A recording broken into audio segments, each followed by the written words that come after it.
Okay, we're down at the bottom, and what I'm going to do is pull back my strip just a little bit, just about half a turn, I would say. And you can use some fabric glue. This is called leather craft cement, but you can also use a fabric glue that you could get at a fabric shop like Joann's or something like that.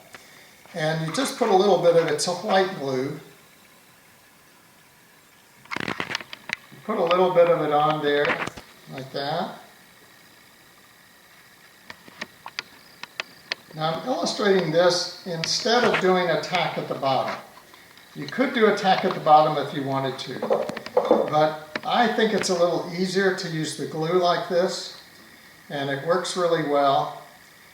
And I find that often a tack at the bottom is hard for your thread to cover it. It leaves a lump, and so you can kind of see it. So it's a good idea sometimes to have a wet paper towel when you're doing this, because you do want to get your finger cleaned off as you continue to work with this, otherwise you'll get some of that glue on the outside of your grip. So now what I do is pull the grip right back over that section. It's going right down on that glue, and then that glue is going to hold it there. Okay? So now you can see that in this section there's an abrupt drop-off, because this buffalo grip is probably 70 thousandths of an inch, so it's a pretty good size one. It has a big drop. When you're trying to put on your thread, that's going to be a big kind of lump to go over. So we use a fresh razor blade. You start about a 1/4 inch up on it, and you start just cutting it away so that by the time you get it off, you've hit right at the end where the shaft is. So this is going to create a nice taper. By using a sawing motion, you get a little better cutting action. If you're just trying to push through it, it's not going to be as easy. And again, always use a brand new razor blade for this, because if it's at all dull, it's going to pull on it. It's going to try to pull it away where we glued it.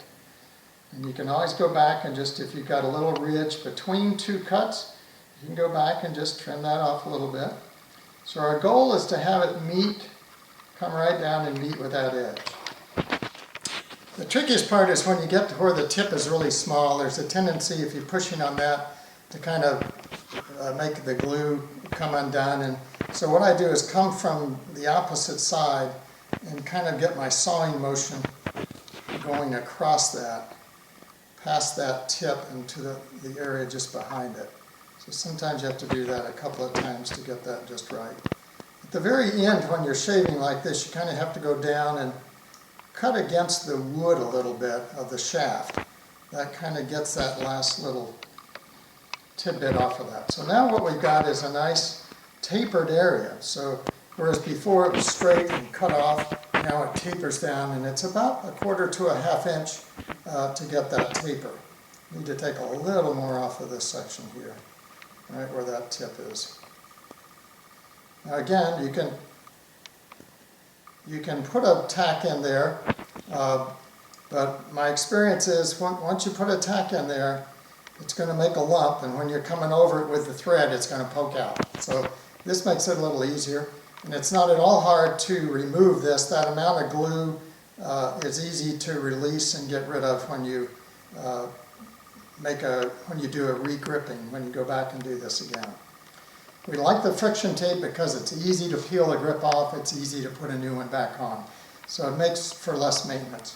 You'll notice too that I'm using a whipping stand. Now we sell these whipping stands, and they're really nice for holding your club. It allows you to be turning it while you're doing this work, and just keeps it convenient, keeps it at a nice height. And it comes either in this vise model, which you see we have a vise that we use, or we have a model that sits on the tabletop and will clamp to it. So either one of those has a nice hold, has a place on top. If you want to do sanding or something like that, you can use that. Okay, now I'm back over on the table, and I've got my two lines that are 2.5 inches apart. And I'm going to cut through the friction tape like that. And then I'm going to go back and I'm going to cut about 1/3 of the way into this friction tape. I'm going to cut a straight line that way, so that I have a piece that's about 3/4 of an inch wide. And this piece is what I'm going to use to finish off the bottom of that grip. Okay, what I'm going to do is take this little piece of tape and I'm going to wrap it around this so that I'll have a little more gradual transition, and I'll also have something for my thread to grab onto. So I start with about half of the tape on the shaft and half of the tape on the grip, hold it with my thumb, and here I hold it and stretch it as I go around the shaft. I'm stretching, trying to keep it parallel so it's going to be a straight line. And I came up a little too high, so I have to go back and make it a little bit lower. And that was so that I could come out right square with where I started. Now at the end of that tape it'll be stretched, because since the circumference is higher at the top of this than the bottom, that tape is going to stretch there. But it should feel tight, and that's going to give us a nice transition to begin our whipping. Okay, a nice part about this whipping stand is there's a place to put your thread. We have a little dowel on the end, and a little clothespin that kind of holds it on there. And that way you can pull your thread out for doing your whipping. So on this, what we start with, we go over the top, come around, go on the inside, poke under, and it's like tying just a single slip knot. Okay, so we've just got a single slip knot.